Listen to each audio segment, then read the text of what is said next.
આખી દુનિયા માત્ર ને માત્ર નિયમોને આધીન ચાલે છે. આખી દુનિયા, તમે કોઈ જગ્યાએ જાઓ, નિયમ વગર કોઈ દુનિયા ચાલતી નથી. કોઈ પણ જગ્યાએ ચાલશે જ નહીં. There are certain cosmic laws, universal cosmic law હોય, વૈશ્વિક એવા નિયમો હોય કે એને આધીન જ ચાલે. સૂર્ય પૂર્વ દિશામાં જ કેમ ઉગે? ફોર અ ચેન્જ, થોડા સમય માટે. પશ્ચિમમાં કેમ ન ઉગે? કેમ ઉગે?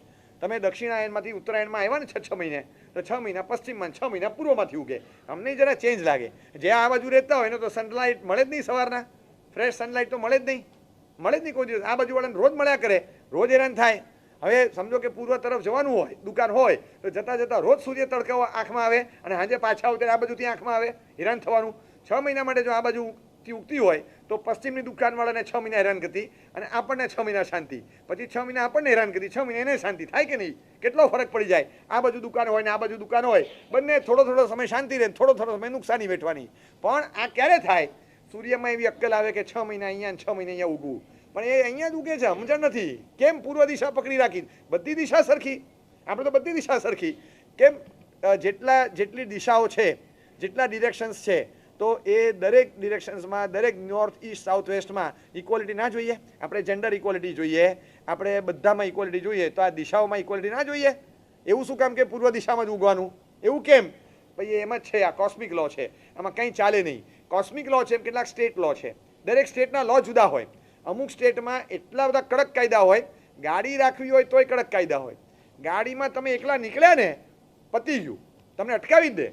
ગાડીમાં મિનિમમ 3 પેસેન્જર જોઈએ જ. એકલા ગાડી લઈને નીકળી પડો તો નથી ચાલતું અમુક જગ્યાએ. એ લોકો આ જાગ્રત છે. આપણે ત્યાં એકલા હોય તોય ચાલે, વગર ડ્રાઈવરે એકલી જતી હોય તોય હાલે કદાચ. હા, એવું કંઈ આવશે કે આ ગાડી આગળ ચાલે ને આપણે બીજા પર કંઈક બીજા વ્હીકલ પર પાછળ જઈએ એકલા તોય ચાલે. એમાં કંઈ અહીંયા કોઈ એવો કાયદો ન હોય. કેટલાક દેશોમાં એવો કાયદો હોય કે આટલા વર્ષથી વધારે જૂની ગાડી થાય, તમે વાપરી જ ના શકો. ભંગાર થાય કે ન થાય, ભંગારમાં આપી જ દેવાની. એનાથી વધારે થાય જ નહીં, બસ એ ચાલે જ નહીં. ધુમાડો તમને નુકસાન કરે કે ન કરે, પણ અંડર કંટ્રોલ પોલ્યુશન છે કે નહીં એનું સર્ટિફિકેટ પીયુસીનું જોઈએ એટલે જોઈએ જ. નહીં હોય તો તમને આ બધા સ્ટેટ લો છે, એમાં કંઈ ચાલે નહીં. સ્ટેટ લો બનાવેલા હોય એટલે એ સ્ટેટ લો પ્રમાણે જ તમારે કામ કરવાનું. એમાં કંઈ ચાલતું જ નથી. કેટલાક મ્યુનિસિપલ લો હોય, મ્યુનિસિપાલિટીના લો હોય, એ સિટી વાઇઝ અલગ હોય. મુંબઈના અલગ હોય, અમદાવાદના અલગ હોય, પછી ભાવનગર મ્યુનિસિપલ કોર્પોરેશનના પાછા અલગ હોય. એક ટાઉન કે સિટી કે નગર મહાનગર આવે એટલે નગરપાલિકા કે મહાનગરપાલિકા, એના કાયદાઓ જુદા જુદા હોય. કોઈક જગ્યાએ અલગ પ્રકારના, કોઈક જગ્યાએ અલગ પ્રકારના, કોઈક જગ્યાએ અલગ પ્રકારના. 50-100 કિલોમીટર આગળ જાઓ, કાયદાઓમાં વેરિએશન જોવા મળે. તો આ બધા એ મ્યુનિસિપલ કોર્પોરેશનના લો હોય. કેટલાક કમ્યુનિટી વાઇઝ હોય, સેક્ટ લો. એ સેક્ટના અલગ સેક્ટના અલગ કમ્યુનિટીના લો અલગ હોય. તમારે આમ કપડું ઢાંકીને કાળા કપડાં સાથે જ નીકળવાનું, એ અમુક કમ્યુનિટીનો લો છે. તમારે જેમ નીકળવું એમ નીકળો, બેફામ ફરવું હોય તો ફરો, એ અમુક કમ્યુનિટીમાં ચાલે. અમુક કમ્યુનિટીમાં એવું હોય કે તમારે આમ કરવાનું, આમ નહીં કરવાનું. એ કમ્યુનિટી વાઇઝ લો હોય છે. જેમ સમાજ હોય છે, સમાજના બંધારણો હોય. નિયમો પાળવા કેટલા એ પછી વાત, પણ હોય તો છે. દરેક કમ્યુનિટીના અલગ પ્રકારના લો હોય. કચ્છીના પણ જુદા, રાજસ્થાનીના પણ જુદા, ગુજરાતીના પણ જુદા. બધા જ ફેમિલીઝ અલ્ટિમેટલી એક જ જૈન કમ્યુનિટીના ગણાતા હોય. એમાં પણ અલગ એરિયા વાઇઝ અને બોલીચાલી ભાષા વાઇઝ અલગ પ્રકારના લો તમને જોવા મળે છે. બધા લો આપણે પાછા જોતા હોઈએ છીએ. એ કમ્યુનિટીના લોની સાથે કેટલાક સોસાયટીના લો હોય. સોસાયટીના એટલે જે સરાઉન્ડિંગમાં તમે રહેતા હો ત્યાં આગળ તે સોસાયટીના અલગ લો હોય. તમે સોસાયટીમાં તમે જુઓ તો બહારના ભાગમાં અડધો સામાન તો ઘરની બહાર મૂકતા હોય ચાલીઓમાં, એવી સોસાયટી હોય. અને કેટલાક એવું એક ચપ્પલે બહાર પડ્યું હોય ને તો કમ્પ્લેન થાય કે ભાઈ આમાં બહાર કશું નહીં, કોરિડોરમાં કંઈ નહીં, ક્લીન જોઈએ, બધું અંદર. સોસાયટીના કાયદા અલગ હોય. એક પણ વ્યક્તિનું વ્હીકલ અંદર નહીં, વ્હીકલ એના બહાર જ રહેશે. પબ્લિક આ લિફ્ટ નહીં એટલે નહીં જ વાપરવાની, આ સોસાયટીવાળાની છે. કેટલા કડક કાયદા હોય સોસાયટીના. આઉટસાઇડર્સ નોટ એલાઉડ. મારા સાહેબે જવું હોય તોય થંબ આપવાનો, ફિંગરપ્રિન્ટ આપવાની, નહીં તો નીચે બોલો પૂછે કે મારા સાહેબ આવ્યા છે કોઈ, તમને મોકલું ઉપર, કે આ મોકલ, તો મોકલવાના. અને મારા સાહેબ ઉપર જાય એ પછી ઓલું બંધ થઈ ગયું તો ખુલે નહીં પાછું. એવી સોસાયટીઓ હોય, સોસાયટીના કાયદા હોય અલગ પ્રકારના. હવે એ કઈ રીતે જાય? સોસાયટીના પણ અલગ કાયદા હોય. જે સોસાયટીએ બદલાતા હોય. તમે 200 મીટર આગળ જાઓ, એ સોસાયટીનો કાયદો જુદો હોય. અમે એક ખાલી ગોચરી જઈને આવીએ ને, એમાં 8 અલગ કાયદાઓ જોઈને આવીએ. હા, 8 અલગ કાયદા જોઈને આવ્યા હોય મારા સાહેબ 1 કલાકમાં, કે અહીંયા આમ છે, અહીંયા આમ છે, અહીંયા ગમે તેને જવા દે છે, અહીંયા આપણને ઓળખતા હોય તો જવા દે છે, અહીંયા પહેલી વાર પૂછપરછ કરે પછી બીજી વારથી જવા દે છે, અહીંયા ઉપરથી બોલાવા આવે ને કે તો જવા દે છે, અહીંયા પૂછીને પછી હા પડે તો જવા દે છે, અહીંયા જવા નથી દેતા. અલગ પ્રકારના કાયદા હોય. તો આ સોસાયટીના અલગ અલગ કાયદા હોય, કેટલાક કોન્સ્ટિટ્યુશનલ લો હોય. કોન્સ્ટિટ્યુશનલ લો એટલે એ બંધારણીય નિયમો, આખા દેશમાં સાર્વત્રિક, એમાં કંઈ જ ફેરફાર ન થાય, એ કોન્સ્ટિટ્યુશનલ લો હોય. એમાં કોઈ પણ જાતનો ફેરફાર ન કરી શકો, કારણ કે બંધારણીય કાયદો બન્યો. બંધારણે જે ફરજ મૂકી, બંધારણે જે અધિકાર આપ્યા, બંધારણે જે નિયમો બનાવ્યા એ પ્રમાણે જ પછી તમે તમારો ધર્મ કરી શકો, પણ દેશ બિન સાંપ્રદાયિક રહેશે. આ બંધારણનો કાયદો. આ કેટલાક કોન્સ્ટિટ્યુશનલ લો છે, કેટલાક ઇન્સ્ટિટ્યુશનલ લો હોય. તમે જે ઇન્સ્ટિટ્યૂટમાં જાઓ ભણવા માટે કે કોઈ પણ જગ્યાએ કંપની હોય તો એને પણ ઇન્સ્ટિટ્યુશન ગણી લો તમે. આ બધાના કંપનીઓના અલગ અલગ કાયદા હોય. તમારે right to dress, fundamental right નહીં. તમારે જે પણ કપડાં, એટલે નોર્મલ સાદા કપડાં, પણ તમારે જે પહેરવા હોય પહેરી શકો. તમારી પર કાયદો હોઈ શકે કે તમારે આ જ કપડાં પહેરવાના, આ જ કલરના પહેરવાના. કંપની નથી રાખતી ફોર્મલમાં જ આવવાનું, જીન્સ ટી શર્ટમાં નહીં આવવાનું. તો આ રાઇટ ટુ ડ્રેસનો જે ફંડામેન્ટલ રાઇટ છે તમારો, એની સામે ના આવે. તમારો કાયદો છે, તમને છૂટ આપી, બંધારણે છૂટ આપી, અને છતાં કોન્સ્ટિટ્યુશન એમ કહે છે કે તમે કોઈ પણ યોગ્ય કપડાં પહેરી શકો. ઇન્સ્ટિટ્યુશન એમ કહે છે કે ફોર્મલ ડ્રેસમાં જ આવવાનું. કેમ? આ રિસ્ટ્રિક્શન નહીં. કંપનીવાળા રિસ્ટ્રિક્શન નથી મૂકતા. તમે આવો, once you enter the campus, mobile મૂકી દેવાનો, સબમિટ કરી દેવાનો. મોબાઈલ એલાઉડ નથી કંપનીમાં, નહીં તો તમારું ફોકસિંગ કામ પર ન રહે. નથી ઇન્સ્ટિટ્યુશનના કાયદા રહેતા. ક્લાસીસમાં, ચાલુ ક્લાસીસમાં મુકાવી દે. મમ્મી મુકાવે તો એ જડતા કહેવાય, પપ્પા વધારે પડતું કે એ જડતા કહેવાય. ધર્મના નામે કોઈ કે મહારાજ સાહેબ કે બધું કે એ બધા મોબાઈલનો વાતો કેમ કરે, મોબાઈલ છોડી દેવાની કેમ વાતો કરે છે. કંપનીવાળા કે એ ફોકસિંગ કહેવાય, એને ફોકસિંગ કહેવાય. કંપની અમારી બહુ સારી કે એ લોકો બહુ ધ્યાન આપે કે એક્ઝેક્ટ તમારું વર્ક સ્ટેટસ બરાબર જળવાય. મોબાઈલ પણ એલાઉડ નહીં. બહુ જ સરસ હોય છે. અમારે ત્યાં સિસ્ટમ જ છે. સિસ્ટમ એટલે સિસ્ટમ. અહીંયા આગળ તમને જડતા લાગે, ત્યાં તમને સિસ્ટમ લાગે. અહીંયા કેમ સિસ્ટમ નથી લાગતી અને ત્યાં કેમ જડતા નથી લાગતી? બિકોઝ આપણું જોવાનો નજરિયો અલગ છે. ત્યાં તમે એ રીતે જુઓ છો કે આનાથી કંપનીને શું ફાયદો થશે. Restriction accepted. તમે જ્યારે ફાયદાને સ્વીકારો છો ત્યારે રિસ્ટ્રિક્શનને પણ સ્વીકારો છો. તમે જોઈ લો છો કે આ રિસ્ટ્રિક્શન ફાયદાકારક છે. બસ એ રીતે જોતા શીખવાનું. તો રિસ્ટ્રિક્શન સફોકેશન ક્યારેય નહીં કરે, કોઈ દિવસ નહીં. આટલું તમારા હાથમાં રહેલો પ્રાણ પ્યારો મોબાઈલ મારા હાથમાંથી મુપત્તિ પડી જાય ને મને જે દુઃખ ન થાય એવું દુઃખ તમારા હાથમાંથી મોબાઈલ સરકી જાય તો તમને થાય છે. અમારે બે હાથથી વધારે મુપત્તિ દૂર રહી ગઈ તો અમને દોષ લાગે. તો તમારે એવી રીતે બે હાથથી દૂર મોબાઈલ રહી ગયો તો હથિચાર લાગતા હશે. નવા હથિચારમાં એવું આવશે હવે. હા, મોબાઈલ તણો સંઘટો ન કીધો એવું કંઈક આવશે. એટલે એવું નવું નવું આવશે હવે જે બનાવશે આગમભાઈએ. તો આપણને લાગે તરત કે આવા કેટલા બધા નિયમો છે કે જે નિયમોને આપણે એક્સેપ્ટ કરીએ છીએ. તમારે નહીં લેવાનું એટલે નહીં લેવાનો, આ મૂકી દેવાનું મૂકી દેવાનું, આમ એટલે આમ જ કરવાનું, આ નહીં જ ચાલે. ઇન્સ્ટિટ્યુશનના કેટલા બધા કાયદા હોય. ભણવા જાઓ, સ્કૂલના કાયદા જુદા, કોલેજના કાયદા જુદા, યુનિવર્સિટીઝના કાયદા જુદા, કેમ્પસ બદલાય, કાયદો બદલાય. ઇન્ટરનેશનલ કેમ્પસ હોય ત્યારે કાયદા જુદા, એનું કેમ્પસ જુદું, આઈઆઈટીમાં જુદા હોય, આઈઆઈએમમાં જુદા હોય, જેવા નિરમામાં જુદા હોય. તમે જેમાં જાઓ એમાં જુદા. એક્ઝામિનેશનની પેટર્ન જુદી હોય. આમાં +1 ના આવે તો કંઈ નહીં. આમાં +1 ખોટું લખો તો 0, બોલે કે ના ખોટું લખો તો -1. ભલે તારું ભલું થાય. માર્કિંગ હોય, કેટલાકમાં નેગેટિવ માર્કિંગ હોય. એક્ઝામિનેશનના તપાસવાના કાયદાઓ જુદા, ગ્રેડેશનના પદ્ધતિઓ જુદી, રેન્કિંગની પદ્ધતિઓ જુદી, પાછા પાસિંગ માર્ક જુદા. કોકમાં 35, કોકમાં 40, કોકમાં એવરેજ 50, 40 એવરેજમાં હોય ને 50 પાસિંગ માર્ક હોય ને કેટલું બધું લાવીને મૂકી દે. તમારે ઓવરઓલ આટલા લાવવાના, આટલા ટોટલ આટલા કરવાના. તમે ટોટલ મારીને થાકી જાઓ. પાછું ઘડીકમાં તમને કે હવે આટલા ચોપડા ભણવાના. બધું ભણી ગણીને તૈયાર થાય. ત્રીજી એટેમ્પ્ટ આવે ત્યારે કે સિલેબસ ચેન્જ હો ગયા, જીએસટી મેં કાનૂન મેં ફરક આયા, હવે બધું નવેસરથી ભણો. ઓલું જે નાખ્યું તો બધું કાઢી નાખો, હવે નવું લાવો. હવે તમે બધું લો ભણતા હોય, ઇન્ડિયન પિનલ કોડ આખું ભણી ગણીને તૈયાર થઈ ગયો અને પછી કે હવે ભારતીય ન્યાય સંહિતા આવી છે, હવે ઇન્ડિયન પિનલ કોડ બાજુ પર મૂકી દો, હવે ભારતીય ન્યાય સંહિતા ભણવાની. આખો કાયદો જ નવો આવ્યો, હવે એ ભણવાનો. ટ્રસ્ટ એક્ટમાં જેટલા ફેરફારો લાવે. સીએ થયા પછી, પ્રેક્ટિસ કર્યા પછી, પણ સીએ થયા પછી એને કોન્સ્ટન્ટ પાછા સીએ થવું જ પડે છે. તમે પૂછો તો ખરા બચારાને, એકવાર સીએ થયો હાલે છે, દર 3 વર્ષે ફરી સીએ થવું પડે છે ને. કેટલા અપડેટ રહેવું પડે છે ત્યારે ખબર પડે. ડૉક્ટર થયા પછી પૂછો તો ખરા કે તમે એની એ દવા આપતા હતા, એ સમય બદલાઈ ગયો. જે દવા ઝાડા બંધ કરવા આપતા હતા હવે ઝાડા ચાલુ કરવા આપવી પડે. દવાઓ બદલાઈ ગઈ બધી, આખી ટોટલ ફેરફારો થઈ ગયા. હા, થઈ ગયા કે બહુ મોંઘી દવા હતી, બહુ મોંઘી દવા હતી, અતિશય મોંઘી. ઝાડા બંધ કરવાની દવા સમજો કે બહુ મોંઘી હતી અને કોઈકને કબજિયાત છે, આટલી મોંઘી આપો થઈ જ જાય ઝાડા. એટલે એ દવા હવે બીજી રીતે કામ લાગે, સમજ્યા તમે? એટલે કે આ બહુ કામ લાગે. એટલે કેટલીય દવાઓમાં ફેરફારો થયા, દવાની કંપનીઓમાં, નામોમાં, બધામાં ફેરફારો થયા. વિચારીએ, કોઈ દિવસ વિચાર નહીં. કેટલાક ઇન્સ્ટિટ્યુશનલ હોય તે બધા રિસ્ટ્રિક્શન આપણે સ્વીકારીએ, કેટલાક સિચ્યુએશનલ હોય.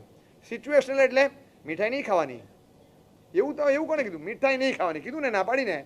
તારે જમવા જવું તો જો પૂરી લેવાની છૂટ, દાળ ભાત શાક લેવાનું, મીઠાઈ નહીં અડવાની. અરે નીચે શિબિર છે, રવિવાર છે, મીઠાઈ કેમ નહીં અડવાની? ના પાડીને, મીઠાઈ નહીં અડવાની, હું તો ખાઈશ. આમ લડીએ આપણે, મીઠાઈની ના કેમ પાડે? શુગર વધી ગઈ. હવે શું કરશો? Self imposed restriction. અહીંયા મને આગ્રહ ન કરતા, હું મીઠાઈ નથી લેતો. કેમ નહીં? મારી મીઠાઈ નથી ખાવાની. ઓટો સજેશન, મારી મીઠાઈ નથી ખાવાની, મારે મીઠાઈ નથી ખાવાની, મારે મીઠાઈ નથી ખાવાની. કેટલું સેલ્ફ ઇમ્પોઝડ રિસ્ટ્રિક્શન છે, જાત ઉપર નાખી દીધેલું, લાદી દીધેલું રિસ્ટ્રિક્શન. કેના માટે? બસ હવે મને નુકસાન થાય છે, મારી શુગર નથી ખાવાની. તમને બોલવાની છૂટ ન હોય, બાયપાસ થયું હોય, એક અક્ષર બોલવાનું નહીં, ચૂપ બેઠા જ રહેવાનું ખાલી, બસ કશું જ નહીં કરવાનું. આખો દિવસ શું કરું? કશું જ નહીં. ઓલું પીપળું હાથમાં આપે, ફૂંક મારીને ઓલો બોલ ઊંચો ઉડાડવાનો, બસ એટલું કરવાનું ખાલી. ફૂ આમ કરો, બોલ ઊંચો ઉડે, પાછો પડે, બસ એટલું કર્યા કરો. આ તો નાના બાબલા જેવું લાગે, બસ એ જ કરવાનું છે. 65 વર્ષે નાના બાબાની જેમ બાયપાસ પછી 10 દાડા સુધી આ જ કરવાનું. ફૂંક કરવાનું, ફૂંક મારે ઉપર જાય એટલે આપણે એ ઉપર ન જતો તો કેવું પડે? તું ફૂંક માર ભાઈ, નથી જતું. આપણે હેરાન થઈ જઈએ, એટલું બધું રિસ્ટ્રિક્શન. બોલ, હવે બહુ થઈ ગયું, બોલો નહીં તમે. તમને શું થાય? તો કે આમને શું થાય છે? તમે રહેવા દો, હું આમને પૂછી લઈશ. અરે પણ મને શું થાય? હું બોલું કે એ બોલે? તમારે નથી બોલવાનું, તમને ના પાડીને. અરે મને શું થાય એ પણ મારે નહીં બોલવાનું. હા, એટલે સુધીનું રિસ્ટ્રિક્શન. તમને જે થાય એ પણ બાજુવાળો કહેશે. કારણ કે જો તમને જે થાય છે તમે બોલશો ને, તમને બીજું ઘણું બધું થશે પછી. એટલે તમારે બોલવાનું નથી, કોઈ શ્રમ નહીં લેવાનું, એકદમ સંપૂર્ણ મૌન, બિલકુલ બોલવાનું પણ નહીં, ચાલવાનું પણ નહીં, કશું જ નહીં. પ્લાસ્ટર, બહાર જ નહીં નીકળવાનું. આપણે એમ લાગે હું અને બાજુમાં રહેલું પીપળાનું ઝાડ એક સરખા છીએ કે હારના ઊભા છે, આમ પડ્યા છીએ અહીંયા, બહાર જ નથી નીકળ્યા, એવું લાગે આપણને. આપણે જે ખાટલામાં હોય એ જ આપણો જંબુદ્વીપ, એ જ આપણું ભરત ક્ષેત્ર, એ જ આપણો દેશ, એની બહાર જ નથી ગયા. એમ લાગે કે જેવો પગ મૂકીને રૂમમાં આંટા મારીએ ને એમ લાગે કે વિઝા મળ્યા, પાસપોર્ટ લીધો અને ફરવા ગયા એવું લાગે. અને કેટલા વખતે ફરવા ગયા, આજે બાજુની રૂમ સુધી જઈ આવ્યો એવું લાગે. એટલું રિસ્ટ્રિક્શન, 3 મહિનાનો ખાટલો થઈ જાય. કોવિડ ગાઈડલાઇન્સ યાદ તો કરો ખાલી. અડવાનું નહીં, ક્યાંય અડવાનું નહીં. સૌથી વધારે આ શું છે? 11 વાગે હવે તું બહાર નીકળે, આવીશ કેટલા વાગે? આજે કે કાલે? હું આવી જઈશ, વહેલો સવાર સુધીમાં આવી જઈશ, તું મમ્મી સુઈ જા, ચિંતા ના કર. આ કઈ પદ્ધતિ છે? 11 વાગે બહાર જવાનું. અમારા વખતે 10:30 પહેલાં તો ઘરની અંદર આવી જવાનું, 10 પછી તો ઘરની બહાર જવા જ ન દે. 10:30 થી મોડું તો થાય જ નહીં. બહુ તો તમને 11 વાગ્યાની છૂટ આપે, 11:15, 11:30 તમે બહાર જાઓ. આ કઈ પદ્ધતિ છે? અરે પણ મમ્મી તું સમજ, આજે બર્થડે છે, બર્થડે પાર્ટી 12 વાગે હોય તો હું કેટલા વાગે નીકળું? 10 વાગે જઈને કરું છું, ત્યાં મંજીરા વગાડું. અમે 12 વાગે બધા ભેગા થવાના ત્યાં. તમારા લોકોના પણ નવાઈના છે, બધા 12 વાગે 1 વાગે આવી રીતે બર્થડે પાર્ટીઓ રાખો. આવી કંઈ હોતા હશે?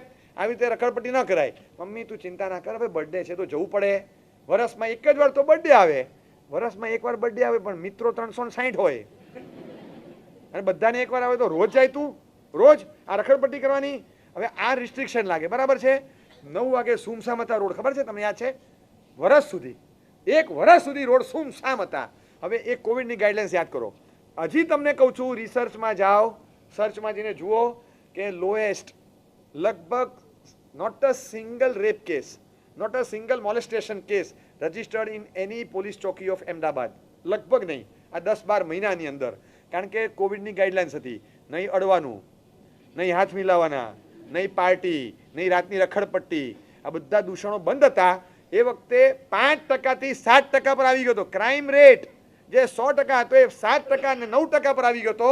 ઘટતો કેટલો ફરક પડ્યો હતો. આટલું વાહન બહાર કાઢવાનું જ નહીં, ત્યાં વાહન બહાર નહીં કાઢવાનું. સાવરકુંડલા વાળા કહેતા હતા કે અમને પાલિતાણા દેખાય છે. અગાસીમાં જઈએ, સાવરકુંડલા વાળા જે વલભીપુરથી નહોતો દેખાતો, એ સાવરકુંડલાથી 42 કિલોમીટરથી ના દેખાય અને 75 કિલોમીટર 80 કિલોમીટરથી દેખાય તો કે ઝાંખો દેખાય છે પાલિતાણા. અને જેવું કોવિડની ગાઈડલાઇન્સ કહીને પાછા વાહનો શરૂ થયા, બધું લુધિયાના વાળા કહેતા હતા કે અમને હિમાલય દેખાય છે. અને આ બધું છાપામાં આવતું. એટલા માટે કે આકાશ ચોખ્ખું થયું, અંતર ચોખ્ખું થયું, સમાજ ચોખ્ખો થયો. જેટલું રિસ્ટ્રિક્શન હેવી મુકાયું, ચોક્કસ કબૂલ કે કાંઈ માટે રહેવું નહોતું, પણ આપણે અનુભવી લીધું કે હાઈલી રિસ્ટ્રિક્ટેડ લાઈફ એ વખતે હતી ડ્યુ ટુ કોવિડ, ભલે, પણ એના કારણે ક્રાઇમ રેટ બહુ ઘટ્યો. વોટ ઇટ પ્રૂવ્સ, મને એ કહો, રિસ્ટ્રિક્શન સારા માટે હતું કે ખરાબ માટે હતું? એ કોવિડના નામે હતું ભલે, પણ એમાં કેટલીક રખડપટ્ટીઓ અને બીજી ત્રીજી વસ્તુઓ બંધ થઈ, તો એના કારણે થઈને એ બંધ થવાના કારણે કેટલા બધા દૂષણો ઘટી ગયા. તો રિસ્ટ્રિક્શનના કેટલાક ફાયદા હોય, કોવિડ ગયા પછી પણ ચાલુ રહી શકે. જો ક્રાઇમ લેવલ ઘટતું હોય તો 100% ચાલુ રહે, વધારે પડતું રિસ્ટ્રિક્શન ન રખાય. એવા 100%. શું આખો દિવસ મોબાઈલ લઈને બેસે? આવા કેટલા હોય છે, કેટલા સિચ્યુએશન જોઈએ તો ફટ કરતું રિસ્ટ્રિક્શન મૂકી દે. ઓસ્ટ્રેલિયાએ 16 વર્ષથી નીચેના માટે ટોટલ સોશિયલ મીડિયા પર કેટલો બેન મૂક્યો છે? બહુ સિલેક્ટિવ. બાકી તમે લઈ જ નહીં શકો. તમને 16 વર્ષથી નીચેનાને કડક કાયદા કરી નાખ્યા અને સોશિયલ મીડિયા બેન મૂકીને 16 વર્ષથી નીચેનાઓ માટે એમના વ્યક્તિત્વના વિકાસ માટે, ટેન્ડર એજમાં એમને ડેમેજ ન થાય માટે ઢગલાબંધ વસ્તુઓ બંધ કરી દીધી રાતોરાત નિર્ણય લઈને. તો આ ડાયનેમિક ડિસિઝન હતું. હા, આખા ગામ માટે બધા માટે બંધ નથી કર્યું, નહીં તો નેપાળવાળી થાય પાછી. એટલે એવું ના કરાય. વધારે પડતું રિજિડ રિસ્ટ્રિક્શન મૂકે તો કોઈક વાર બ્લાસ્ટ વધારે મોટો થાય. પણ એમને સમજીને મૂક્યું કે જે લોકો ડ્રિફ્ટેડ હોય, કેરીડ અવે થઈ જાય, ઢસડાઈ જાય અને મેચ્યોરિટી ના હોય, શું જોવાય શું ન જોવાય ભાન ન પડે, ખોટા રસ્તે ચડી જતા હોય અને યુવાની આવતા પહેલાં જ બરબાદ થઈ જાય, એના બદલે એમને રિસ્ટ્રિક્શનમાં રાખો. એમને શું જોવું ને ન જોઈએ તો દરેકના વ્યક્તિ પર છે, પણ એમને આપવાનો દીને ઓપ્શન આપો તો જોઈ જાય. આપણે એમનો ઓપ્શન જ નથી આપવો, એટલે ટોટલ રિસ્ટ્રિક્શનમાં મૂકી દીધું. આટલું કડક. બાકી રેવન્યુ જનરેટ થતો હોય ગવર્મેન્ટને, આટલી બધી 2 લાખથી વધારે રોજીરોટીને મોટું નુકસાન પહોંચે એમ હતું એક જ લીટીના નિયમથી. એક લીટીનો નિયમ બનાવે ને તો લાખો માણસની રોજીરોટીને પણ અસર થાય એમ હતી અને કરોડોના રેવન્યુને પણ ગવર્મેન્ટને અસર થાય એમ હતી. છતાં ગેમિંગ એપ્સ પર 1 મિનિટમાં ફટ કરતું બેન મૂકી દીધું. કારણ કે જોયું કે કરોડો યુવાઓના અધપતન થાય છે, એ લોકો બેંકરપ્ટ થાય છે, એ લોકોની પરિસ્થિતિ બગડે છે અને પારિવારિક જીવનો પણ એકદમ બગડે છે, તો ફટ કરતું બંધ કરી દીધું. આ બધા રિસ્ટ્રિક્શન જ છે ને. રોજ સવાર પડે તમે you are facing all restrictions because ultimately they are beneficial. કોઈક ને કોઈક રીતે એનો બેનિફિટ દેખાય છે. એટલે બધા રિસ્ટ્રિક્શન્સ આપણે સ્વીકારીએ છીએ.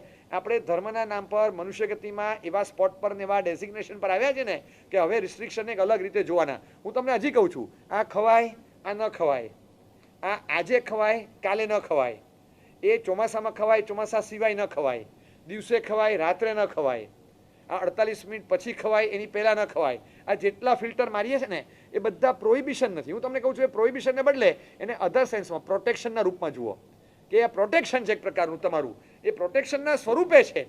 અને જે નિયંત્રણો હોય છે નિયંત્રણને તમે કયા સ્વરૂપે જુઓ છો? હું તમને કહું કે તમે અહીંથી બહાર નીકળો, તમે નહીં, તમારે ત્યાં કામ કરનારો માણસ હોય, ઘાટી હોય, રામો હોય, એ માણસ બહાર નીકળે, લારી પર મન થયું સફરજન ખાવું છે, લઈ લે, પૈસા છે 20 રૂપિયા, સફરજન ના ખાઈ શકે? એને મન થયું કે અહીંયા શેરડીનો રસ પીવો છે, ભૈયા ગન્ને કા રસ 1 ગ્લાસ, તરત ન પી શકે? મન થાય, આમ જતો હોય ચાલતા જ, એ કેમ છો, કેમ છે ભાઈ, ઘણા વખતે મળ્યા, કોની સાથે વાત કરવા ઊભા રહ્યું હોય રસ્તામાં 2 મિનિટ ના ઊભો રહી શકે? મોદી સાહેબ જતા હોય, એને મન થાય, એ ગાડી ખડી કર, એ સફરજન લાવ, લારી પરથી સફરજન મગાવી શકે? પૈસા નથી, પૈસા નથી, એને મન થાય, એ ઊભો રે, આજો આની જેમ હું પણ એક દિવસ ચા વાળો હતો, એ ચાયવાલા લાવ, ચા લાવ, ચા લાવ. આમ અહીંયા આવ્યા હોય અને અમદાવાદમાં કોઈ ચા વાળો જુએ ને એને ચા પીવાનું મન થયું રેકડી પરથી, ચા ના પી શકે? હું તમને કહું છું કે તમારા ઘરના ઘાટીને જેટલી સ્વતંત્રતા છે આ દેશના વડાપ્રધાનને પણ એટલી નથી. તમને ખબર છે એ ધારે કપડાં નથી પહેરી શકતા. એ સિક્યુરિટીવાળા ચેક કરીને જે મૂક્યા બેડ પર એ જ પહેરવાના. એ કે આજે આ નથી પહેરવો. કેમ? બસ તમે મૂકી હું શું કામ પહેરું? તમે કહો કે આ પહેરવાનું એટલે આ પહેરવાનું, મારે જે પહેરવો એ પહેરી. કપડાં મારા, તમે કેવી રીતે ડિઝાઇન કરો? મારે આ ભાઈને મળવું છે સાહેબ, એને નહીં મળાય. અરે મારે મળવું છે, નહીં મળાય સાહેબ, એને નહીં મળાય. સિક્યુરિટી ના પડે એટલે નહીં મળાય. સિક્યુરિટી કે આપણે આ રૂટથી નહીં, આપણે આ રૂટથી જવાનું, રૂટ ચેન્જ કરાવી દે. અરે પણ તમે કહો એટલે મારે રૂટ ચેન્જ કરવાનો? કેટલું ગાઈડેડ છે તમે જુઓ તો, આખી વડાપ્રધાનની લાઈફ ગાઈડેડ છે. એ કે એમને બાથરૂમ જવું હોય ને તો હવે એકલા જાય જેવો કાયદો નહીં, પાછળ 2 જણા ભલે બહાર ઉભા રહે પણ જાય તો ખરા જ. તમે જુઓ તો ખરા, તમે એમ કહો કે મારો એકલો ફોટો પાડો, આ જિંદગીમાં આ માણસનો તમે એકલો ફોટો નહીં જુઓ. ઓલા 2 કાવસગિયા બાજુમાં જ ઊભા હોય, તમે જુઓ તો ખરા. જોયા જ તમે? જોયા છે? આમ જ ઊભા આમ, ભલે નહીં. તમે એમાં લાગે મૂર્તિ છે, મૂર્તિ. તમે જોક્સ કહો તોય હસે નહીં, તમે ગમે કરુણ વાત કરો તો રડે નહીં, તાળીઓના ગડગડાટ થઈ આમ જ હોય, આમ જ કંઈ હલે નહીં, પણ બાજુમાં હોય. એ જ્યાં જાય ત્યાં ભગવાન એકલા જઈ જ ન શકે, પરિકરની સાથે જ જવાનું બધે. આવડા બધે સાથે હોય તો એમ ના લાગે કે આ બંધન છે, ભાઈ તું મને મારી રીતે જવા દે, બધે પાછળ પડછાની જેમ નહીં આવ, તું પડે રે ત્યાં આગળ. સાહેબ નહીં ચાલે, વડાપ્રધાન છો, કંઈ એમ કરવું પડે. આ ગાઈડલાઇન્સ છે તમારું. આ તમે મને એ કહો કે તમે આમ નહીં કરવાનું, તમે આ નહીં પહેરવાનું, તમે આને નહીં મળવાનું, આ રૂટથી નહીં જવાનું. અરે આ પ્રોહિબિશન છે કે પ્રોટેક્શન છે? હા, પ્રોટેક્શન છે. તમે રિસ્ટ્રિક્શનને કયા સ્વરૂપે જુઓ છો એ જુઓ. પ્રોટેક્શન એ પ્રોટેક્શન હોય છે અને એ પ્રોટેક્શન બહુ કામ લાગતું હોય છે. ક્યાંક રેલિંગ મૂકેલી હોય, ક્યાંક પાળીઓ બાંધેલી હોય, ક્યાંક ડિવાઈડર મૂકેલા હોય, તો આ બધું એક પ્રકારના રિસ્ટ્રિક્શનને એના માટે હોય અને એ તમને ખબર ન પડે એટલે તમે એમ લાગે કે આ કેમ મારા માટે રિસ્ટ્રિક્શન મૂકે છે. બસ રાત્રે નથી જવાનું ના પાડીને ખોટી રખડપટ્ટી નહીં કરવાની અને આખા 9 દિવસમાં જવું હોય ને એક દિવસ તું કહી દે કયા દિવસે જવું છે, એકમથી 9 સુધીમાં એક દિવસ જવા દઈશ, 9 દિવસ રોજ રખડપટ્ટી નથી કરવાની. પણ મને બધા જાય છે ને, બસ તો આપણે એક દિવસ જવાનું, આપણે બધે રોજ જવાની જરૂર નથી, બસ નહીં જવાનું.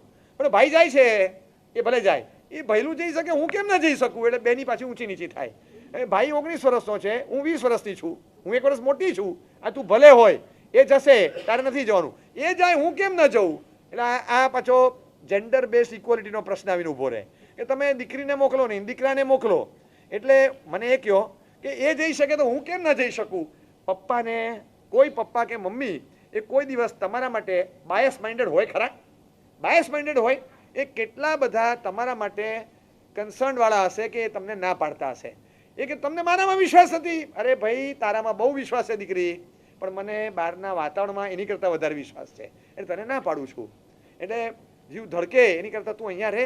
એટલે અમે જઈએ અમે અમારી રીતે આવી જઈશું ને, પણ હવે 1 વાગ્યો 1:30 વાગ્યો 12:30 વાગે ગમે તે આંખ ખુલે હજી આવી નથી, ઓ 1:05 હજી આવી નથી, કઈ રીતે ચેનથી ઊંઘી શકે? દરેક મા બાપની પરિસ્થિતિ જ્યારે પણ કોઈ રિસ્ટ્રિક્શન મૂકે ને ત્યારે નથી જવાનું કીધું ને ત્યારે હું ખાસ બહેનોને અને દીકરીઓને કહું કે never catch the words, feel the concern hidden behind the words. એ શબ્દોની પાછળ જે કન્સર્ન છે ને એ તમે જુઓ કે કોણ નવરું છે આપણને ના પાડવા માટે, શેના માટે ના પાડે છે, એ કેમ ના પાડે? તમારા પપ્પા સૂતા હોય, મમ્મી સૂતા હોય બેડ પર શાંતિથી અને કોકનો ફોન આવે કે તમે સૂઈ ગયા? કે કેમ? અરે 1 વાગે તો સૂઈ જ ગયા હોય ને. એમ નહીં, એટલે કોરિડોરમાં તમારા ચપ્પલ પડ્યા બહાર. હે મારા ચપ્પલ બહાર પડ્યા છે? હવે પપ્પા શું કે કાંઈ વાંધો નહીં ભલે પડ્યા સવારે વાર, એમ કે પપ્પા શું કરશે? પાછા બહાર ઉઠશે, બહાર આવશે, કોરિડોરમાં ચપ્પલ લઈને બહાર અંદર મૂકી દેશે. 700 રૂપિયાના ચપ્પલ બહાર પડ્યા હોય તોય પપ્પાની ઊંઘ હરામ થઈ જાય. તો આ દીકરી 700 રૂપિયાની છે જે બહાર હોય રાત્રે 1 વાગે, પપ્પાની ઊંઘ ઉડે નહીં? ઊંઘ આવે? એક ચપ્પલ બહાર પડ્યા હોય તો પણ પપ્પા મમ્મીની ઊંઘ હરામ થાય અને પપ્પા રાત્રે સક્રિય થાય. તો દીકરી પોતાની બહાર હોય તો કયા પપ્પાને ઊંઘ આવે? પપ્પા ઓબ્વિયસલી. અને જે પપ્પાને ઊંઘ આવતી હોય ને ખરેખર એ નામ પૂરતા પપ્પા કહેવાય, એની ઊંઘ હરામ થવી જ જોઈએ. કેમ ન થાય? આ રિસ્ટ્રિક્શન નથી, આ પ્રોટેક્શનની એક્ઝિક્યુટ થઈ રહેલી જવાબદારી છે. આ તો આપણા માટેની સજાગતા અને સભાનતા છે.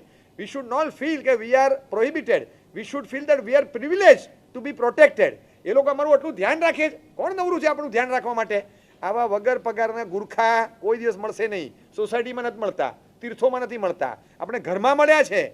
આટલી સરસ સર્વિસ આપે છે તો આપણે એ પ્રોહિબિશનને આ રીતે જોવાનું કે રિસ્ટ્રિક્શન મૂકે છે. હા, તમે રિઝનેબલ રિસ્ટ્રિક્શન મૂક્યું હોય કે કેટલીક વસ્તુમાં છૂટછાટ આપી હોય અને રિઝનેબલ છૂટ આપે, જો તારે જવું હોય તો જાય છે, આટલા વાગે પાછા આવી જવાનું, આપણે આ ટાઈમ સાચી લેવાનો, બધા એને બધાને જે કરવું એ કરે, તારે આટલા વાગે આવી જવાનું.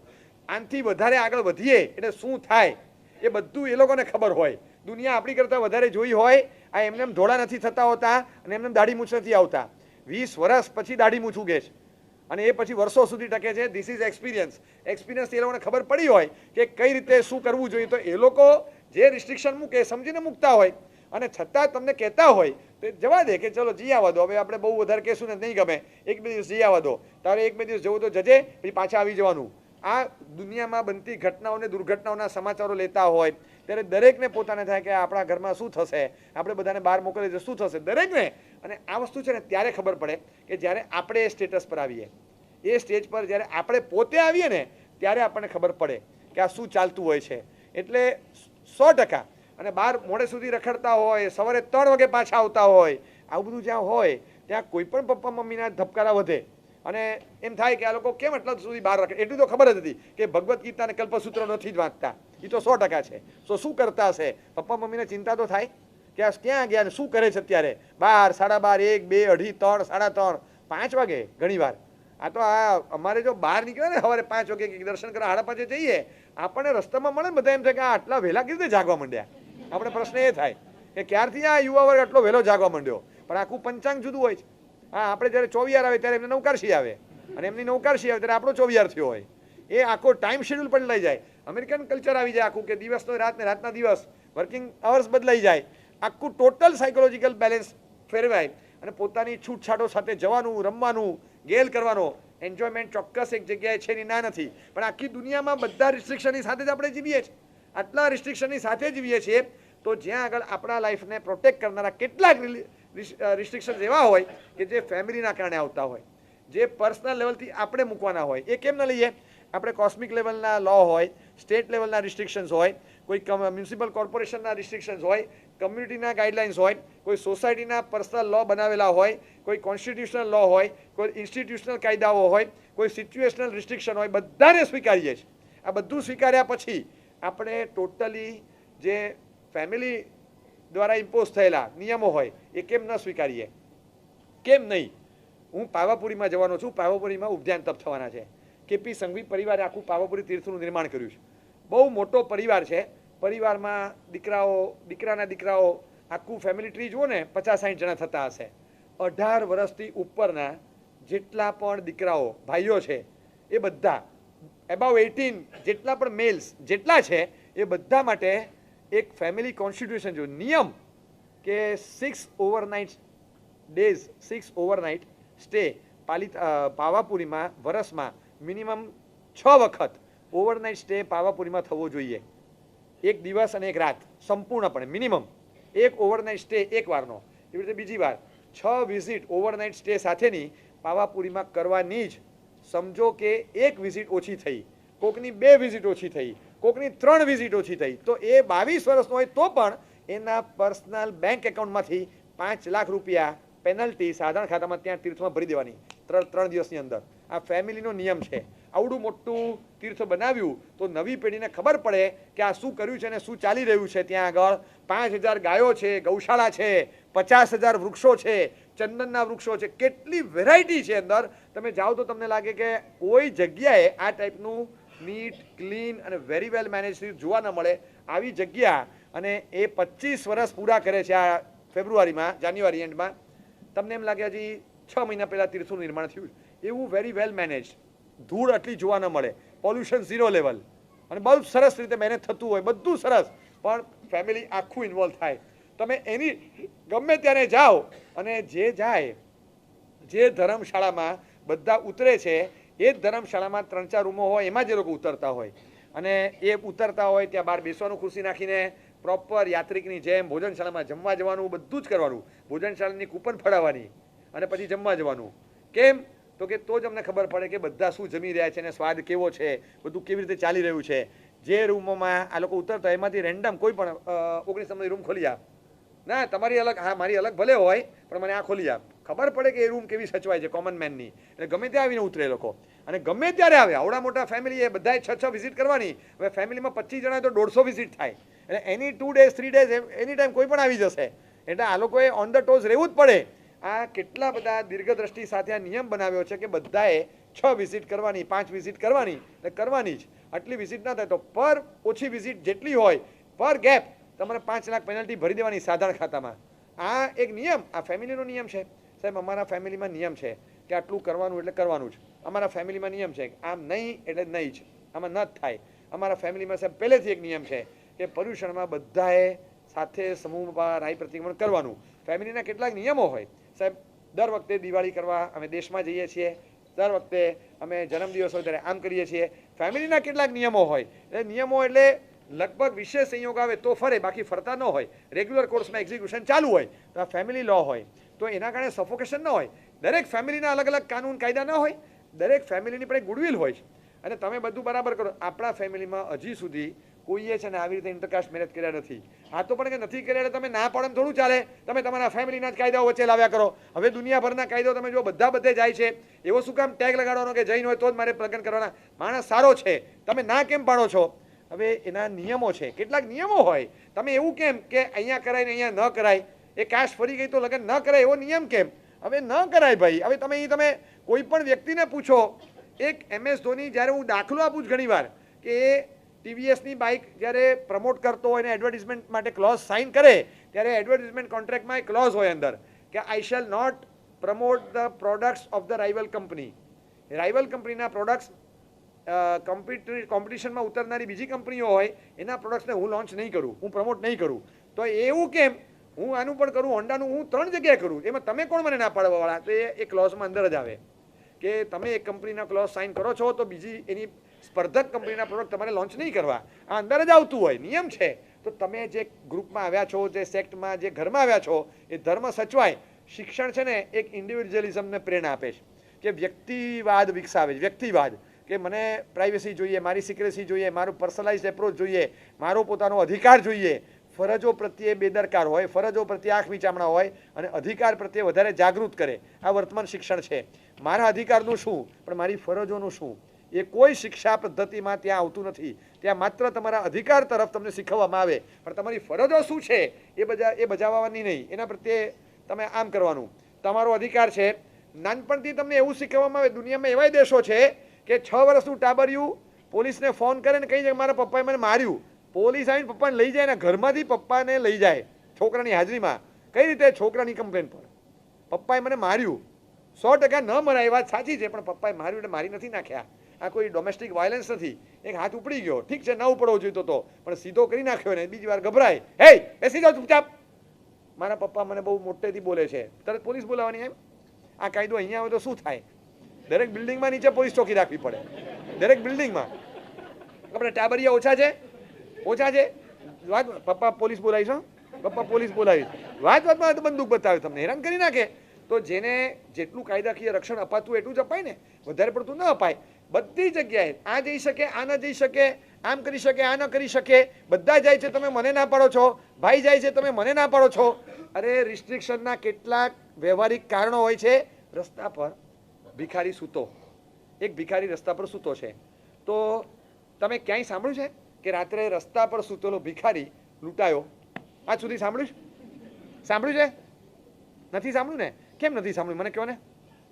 Y not? રસ્તા પર ભિખારી સૂતો છે, એ લૂંટાયો નહીં. કેમ ન લૂંટાયો? છે શું? હા, રાઈટ, એની પાસે છે શું? હવે બીજી વાત, રસ્તા પર એક ભિખારણ સૂતી છે, એ લૂંટાઈ, એ ચૂથાઈ. સાંભળ્યું છે? હવે એની પાસે શું છે મને કહો? શું છે? એનું બોડી એ જ એની સમૃદ્ધિ છે. એટલા માટે ભિખારી રસ્તા પર સુવે, ભિખારણ ન સુવે. ખ્યાલ આવ્યો તમને? ભૈલું જાય તો મને કેમ નહીં જવાનું? પેલા આ મગજમાં નાખી દો. ભાઈ જાય તો બેન કેમ ન જાય? હું તમને કહું છું, યુ આર પ્રોટેક્ટેડ મોન્યુમેન્ટ. તમે તાજમહાલ છો. આ શીશમહેલ નથી, તમે તાજમહાલ છો. તો તમને પ્રોટેક્ટેડ મોન્યુમેન્ટની કેટેગરીમાં રાખ્યા છે. એમાં તમારા માટે રિસ્ટ્રિક્શન જુદા હોય. પ્રોટેક્ટેડ મોન્યુમેન્ટમાં બધા કાયદા જુદા. એ દિવાલને હાથ નહીં રહેવાનો, ખાલી જોવાનું. દિવાલે હાથ નહીં રહેવાનો, આમ નહીં કરવાનું. તમારા ઘરમાં તમે જે કરવું એ કરો. પ્રોટેક્ટેડ મોન્યુમેન્ટ માટેના કાયદા જુદા હોય. તો એ તમને એ કેટેગરીમાં મૂક્યા છે. એમાં શું થઈ ગયું?